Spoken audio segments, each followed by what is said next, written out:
미국의 타코마에 가면 네이로 브릿지라고 하는 바다에 이 다리를 놓은 게 있습니다.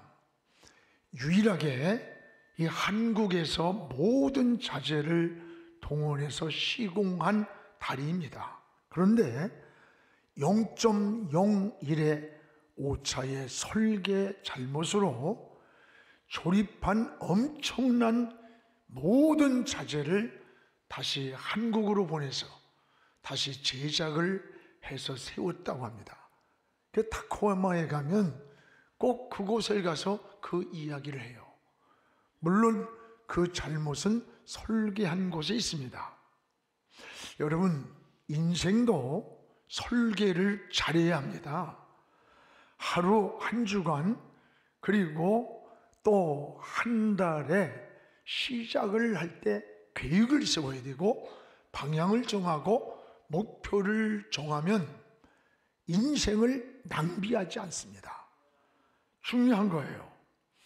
사람은 무엇이 되기 전에 내가 무엇이 돼야겠다라는 목적이 분명해야 돼요.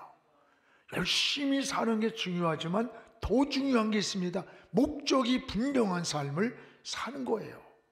오늘 말씀은 바울이 고린도 지역에서 복음을 전하는 내용입니다. 주님은 영혼 구원하기 위해서 이 땅에 오셨습니다. 병자를 고쳐주신 후에도 너희 집으로 가서 내가 어떻게 고침받았는지 너희 가족이나 사람들에게 말하라는 거예요. 문제를 해결하신 목적도 영혼 구원에 있습니다. 여러분, 십자가를 지신 것도 영혼 구원을 위해서. 그래서 부활하사 첫 말씀도 너희는 온 천하에 다니면서 만민에게 복음을 전하라. 모두가 영혼 구원에 초점이 맞춰 있는 거예요. 여러분이 성경을 봅니다. 성경의 중심이 누굽니까? 예수 그리스도입니다.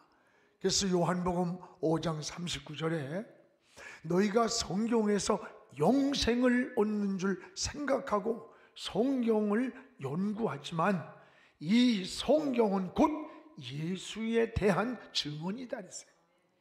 여러분이 성경을 열면 예수님이 보여야 돼요. 성경에서 예수 그리스도가 걸어 나와야 돼요. 이게 성경의 본질이 되는 것입니다. 원래 여러분, 구약은 예수 그리스도가 오실 것을 예언한 거예요. 신약은 오신 예수 그리스도를 믿는 겁니다.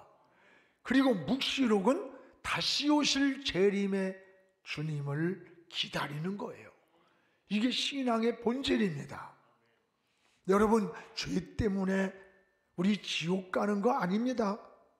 죄를 용서해 주신 예수 그리스도를 믿지 않는 것, 그것 때문에 지옥 가는 거예요. 그래서 우리가 예수 안에 살면 구원을 받습니다. 반면에 예수 밖에 살면 아무리 선하게 살고 의롭게 산다고 해도 구원과 관계가 없음을 알아야 돼요. 오래전에 성철 스님이 세상을 떠났어요. 이분은 불교계만이 아니라 타종교 사람들도 존경하는 아주 검소한 그런 분이었습니다.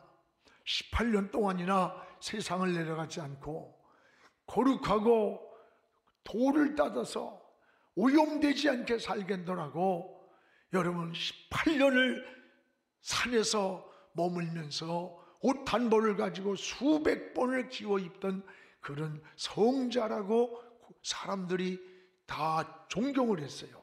그런데 너무 충격적인 일이 일어났습니다. 마지막 성철 스님이 죽을 때 그가 한 고백입니다. 그 고백이 뭡니까? 나는 지금 저 펄펄 끓는 지옥으로 가고 있다. 내가 지은 죄가 저 수미산보다 더 많은 죄가 나를 누르고 있다는 거예요. 여러분, 그토록 내가 선하게 살아보려고 고행을 하면서 18년 동안 세상으로 내려가지 않고 살았건만 여러분, 구원받지 못했다는 고백 아닙니까? 행위로 구원을 받을 수가 없기 때문입니다. 우리는 모든 죄인은 예수님을 믿고 예수 안에 들어와야 해결이 되는 겁니다. 이게 은혜요, 이게 바로 복음인 거예요. 그래서 바울은 이 복음을 위해서 목숨을 걸었고, 그가 고난을 당하고 매를 맞으면서도, 감옥에 갇히면서도 나는 이 복음을 전하지 않으면 화를 받을 것만 같다. 왜냐하면 이 복음 안에 생명이 들어있기 때문에, 이 복음이 생명이고 복음이 예수 그리스도이기 때문에 그래요. 오늘 말씀도 고린도 지역에서 바울이 복음을 전할 때 일어난 사건을 우리에게 보여주는 겁니다.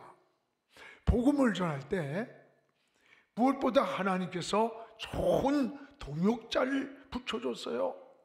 또 환상 가운데 나타나서 주님이 장애물이 생기니까 야, 두려워하지 마라, 담대하게 말하라, 비전을 주는 거예요. 그리고 10절에 가서 뭐라고 하는 거 아니? 너는 내가 너와 함께 하고 있어. 너를 해할 자가 어떤 누구도 결코 없다.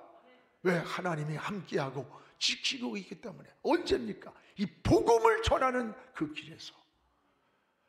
그래서 복음을 전할 때 하나님은 이 바울에게 동역자를 붙여줬어요.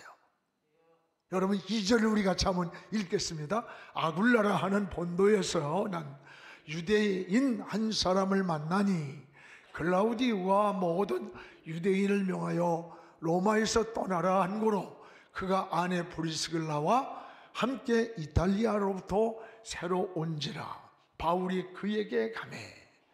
여기 아굴라 브리스길라 부부를 하나님께서 복음 전도를 위해서 만남을 주셨어요. 이 만남을. 여러분, 브리스길라 아굴라는 당시에 바울과 같은 천막을 만드는 직업을 가진 사람이에요. 유대인이었지만 신앙을 받아들이고 독실한 크리스찬이었어요. 바울의 목회에서 빼놓을 수 없는 사람이 있다면 바로 이 브리스길라 아굴라 부부의 동역입니다. 천막 사업을 해서 그 물질로 바울이 가는 선교 사역을 도와주었던 부부가 브리스길라 아굴라예요. 우리가 이것을 통해서 깨닫는 게 뭡니까? 사람이 세상을 살면서 세 가지를 잘 만나는 게 인생의 복이라고 말합니다. 하나는 사람을 잘 만나야 돼요. 여러분, 인생 살면서 사람 잘 만난다는 게 얼마나 은혜인 줄 압니까? 사람이 살면서 사람 한 번 잘못 만나면 직장에서, 여러분 사업에서, 이웃에서 사람 한 번 잘못 만나 인생이 꼬이면요 뒤틀리는 거예요. 뒤틀려. 이 부부간에도 한 번 잘못 만나면 참 정말 힘든 인생을 살게 되잖아요. 사람 잘 만난다는 게 복이에요. 지금 백성들도 좋은 지도자를 잘 만나는 게 이게 얼마나 축복인지 몰라요. 오늘 우리 장로님의 기도에 은혜 받았어요. 나라 위해서 이 위기에서 기도 많이 하시기를 바랍니다. 또 하나는 때를 잘 만나야 합니다. 여러분, 인생을 살면서 훌륭했던 인물들도 역사의 때를 잘못 만나서 그 시대에 빛을 보지 못하고 역사의 뒤안 길로 사라진 사람들이 얼마나 많아요. 농사를 지어도 잘 지었지만 때를 잘못 만나 태풍이 와서 다 떨어뜨려버리고 망가질 때가 얼마나 많아요. 좋은 때를 만나야 풍작을 만나는 거예요. 또 하나는 하나님을 만나는 거예요. 성경의 인생에 변화된 사람, 삶의 새로운 삶을 산 사람들, 그 사람들은 하나님을 만난 사람들이에요. 오늘 바울도 훌륭한 것은 좋은 사람을 하나님이 붙여줬고 좋은 때를 붙여줬어요. 이게 우연입니까? 아니에요. 세상 사람은 재수가 좋아서 오늘 좋은 사람 만났네, 나 오늘 무슨 좋은 때를 운이 좋아 만났다고 하지만 우리는 운이라고 말하지 않고 재수라고 말하지 않아요. 하나님의 숨은 손이 있어요. 하나님의 손이 사람을 붙여줘야 돼요. 좋은 때를 만나게 열어줘야 되는 겁니다. 억지로 되는 거 아닙니다. 살면서 여러분 사기꾼 만나면 사기당하는 거예요. 도둑놈 만나면 도둑 맞는 거예요. 하루를 사는데 좋은 사람을 만난다는 거, 이게 얼마나 행복인 줄 알아요?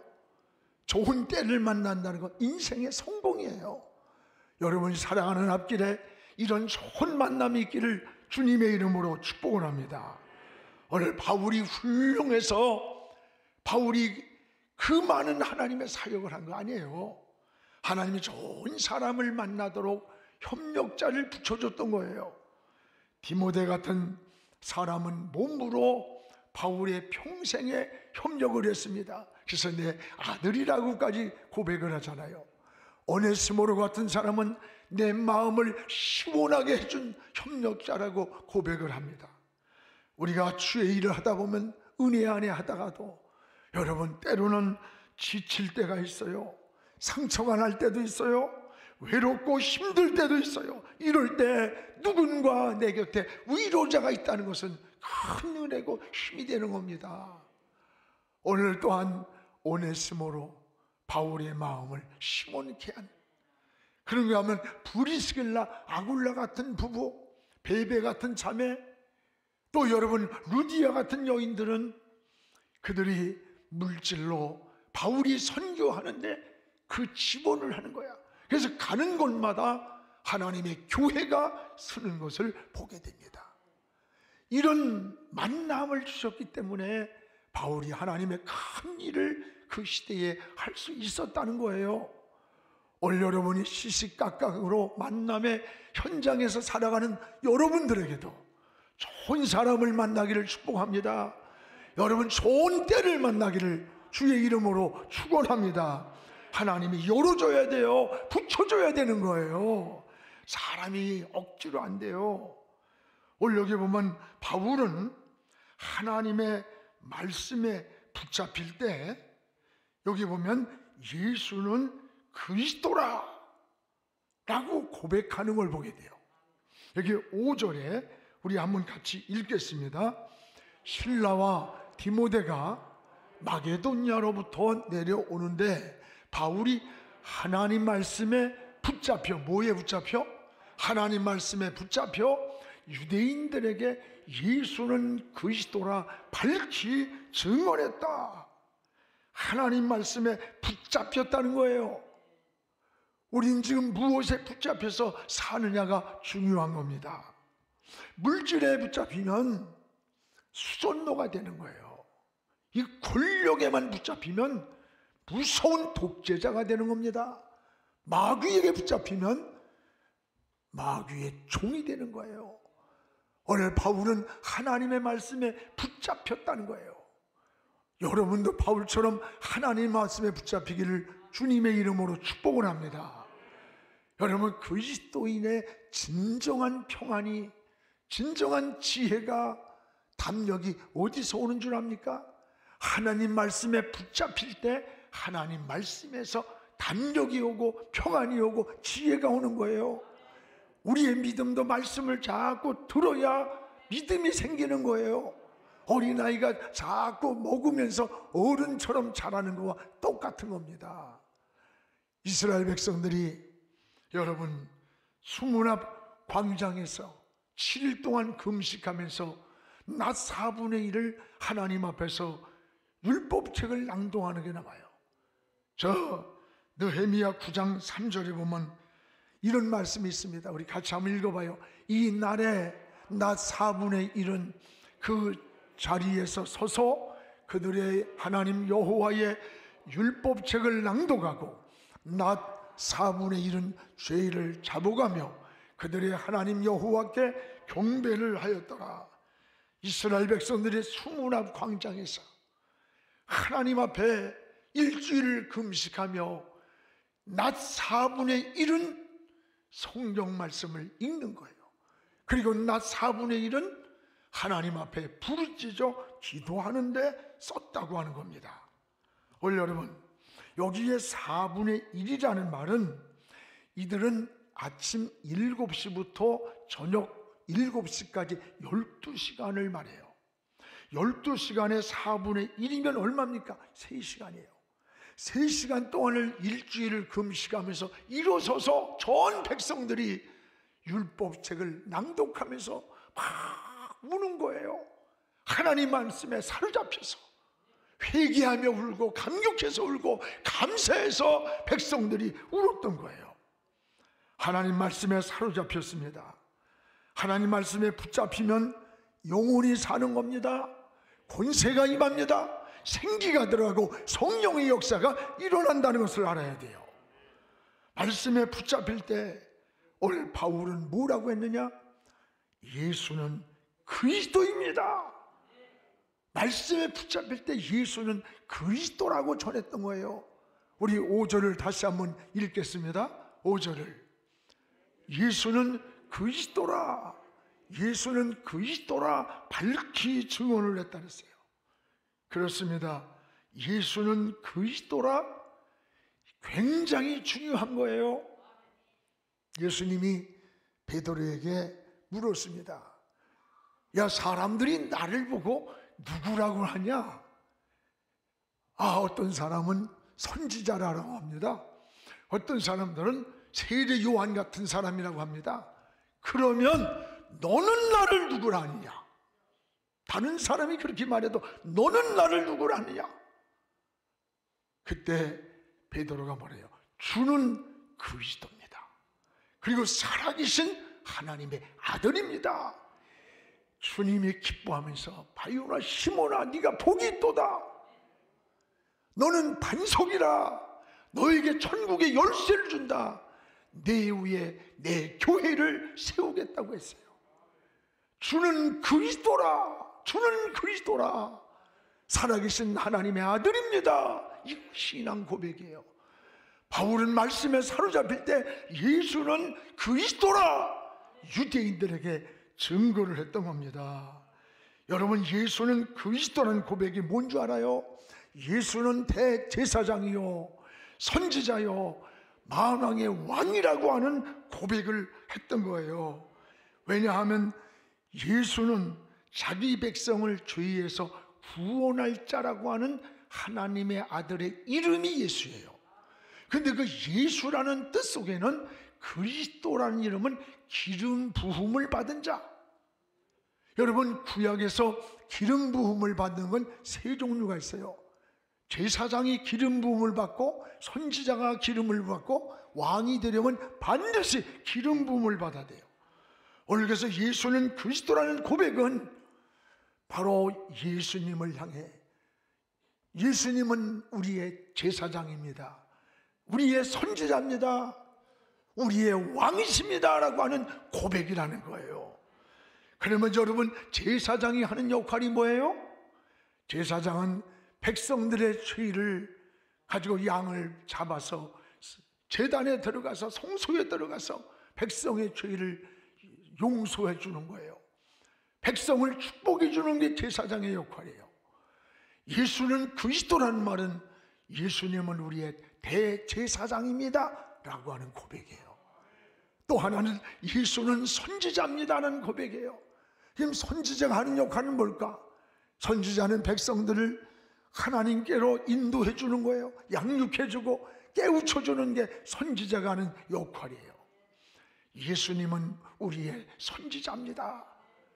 또 하나는 왕입니다 라는 고백이에요. 왕의 역할은 뭘까요? 백성을 보호하는 거예요. 백성을 다스리는 거예요. 주님은 우리의 만왕의 왕입니다. 오늘 예수는 그리스도입니다 라는 한마디 속에 이게 다 들어있는 거예요. 사랑하는 여러분, 이 한마디 속에 예수는 기름 부음 받은 우리의 대제사장입니다. 예수님은 우리의 선지자입니다. 예수님은 우리의 만왕의 왕이십니다 라는 고백을 하는 거예요. 예수 그리스도만이 우리의 죄를 용서하시고 축복하시는 대제사장이요, 또 여러분, 예수 그리스도만이 우리를 깨우쳐주고 길을 천국까지 인도하는 선지자요, 우리를 원수마귀로부터 보호하고 다스리는 만왕의 왕이라고 하는 고백인 겁니다. 그렇습니다. 사랑하는 여러분, 여러분도 예수는 그리스도라고 고백하고 이 복음을 전하시기를 바랍니다. 바울이 고린도에서 이 말씀에 붙잡혀서 예수는 그리스도라고 이 복음을 전하는데 놀라운 역사가 일어나는 거예요. 막 생명이 움직이고 막 진동하는 겁니다. 오늘 여기 8절에 보면 많은 사람들이 예수는 바로 너희들이 기다리고 있던 메시아인데, 그분이 우리의 대제사장이다, 그분이 선지자야, 그분이 만왕의 왕이야, 그분을 믿어야 돼 라고 말할 때 많은 사람들이 주께로 돌아왔다는 거예요. 그래서 8절에 보면 고린도에 수다한 사람들이 예수를 믿고 세례를 받았다고 말씀합니다. 우리 8절 한번 같이 읽어보겠습니다. 또 회당장 그리스도가 온 집안과 더불어 주를 믿으며 수많은 고린도 사람이 듣고 믿어 세례를 받았더라. 당시에 그 유명했던 그 지역의 회당장, 이 회당장 그리스도라는 사람이 예수가 그리스도다, 메시아다, 그분이 우리가 기다리는 대제사장이었고 축복하는 그분이 우리의 선지자고 그분이 왕이었다는 것을 깨닫고 주님을 영접하는 거예요. 온 가정이 세례를 받으니까 고린도 교회가 많은 사람들이 주님께로 돌아와 세례를 받았다는 겁니다. 그렇습니다. 여러분, 하나님이 가장 기뻐하는 게 뭐라고 생각해요? 영혼 구원입니다. 나를 통해 예수 믿은 사람이 여러분 얼마나 되는가 생각해 봤습니까? 여러분이 10년, 20년, 30년 신앙생활 했는데 나로 인해서 지금 예수 믿는 사람, 구원받은 사람이 몇 명이나 생각납니까? 몇 명이나 여러분 손가락에 기억이 납니까? 몇 명이나?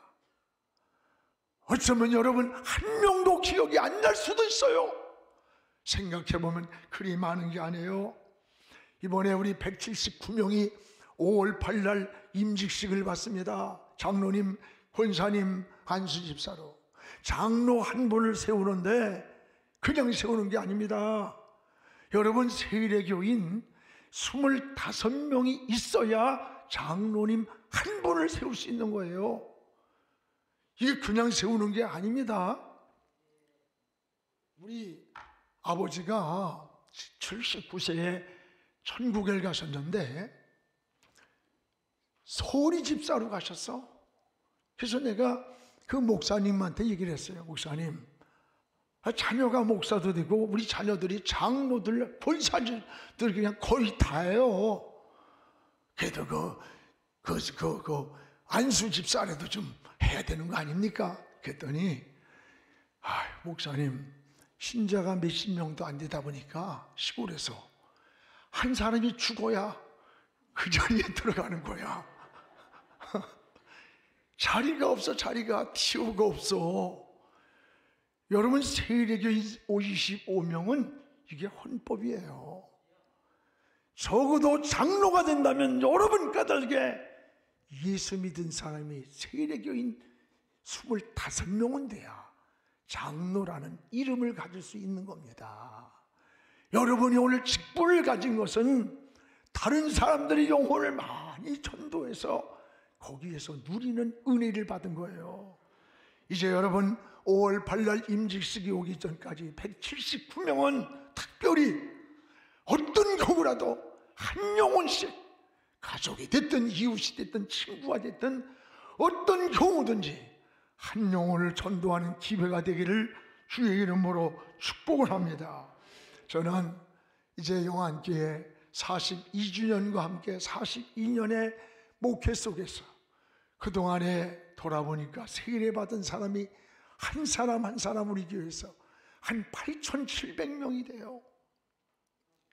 물론 장로님으로 집사님으로 이미 예수 믿다가 우리 교회에 온 사람들은 2만 명이 돼요. 그분들은 우리 교회가 없어도 다 예수 믿을 수 있어, 다른 교회. 그러나 우리 교회가 여기 존재함으로 인해서 8,700명의 영혼은 한 사람 한 사람 예수 믿고 구원받고 신앙을 고백했다는 게 얼마나 감사한지 몰라요. 전 천국에 가면요, 주님 앞에 가서 그래도 이거 하나는 대답할 말이, 보고할 것이 있을 것 같아요. 사랑하는 여러분, 나로 하여금 예수 믿은 사람이 몇 명이나 생각납니까? 하나님 앞에 여러분이 지구가 낮고 내 가진 것이 부족하고 지식이 부족하다고 부끄러운 게 아니라, 하나님 앞에 오랜 세월 신앙생활하면서도 아무리 세워봐도 낯가늘게 예수 믿은 사람이 기억나지 않는다면 하나님 앞에 울어야 돼요. 회개해야 돼요. 이게 구원받은 복음을 아는 자의 마음이요, 예수의 심장을 가진 자의 삶이라는 것을 깨닫기를 축복합니다.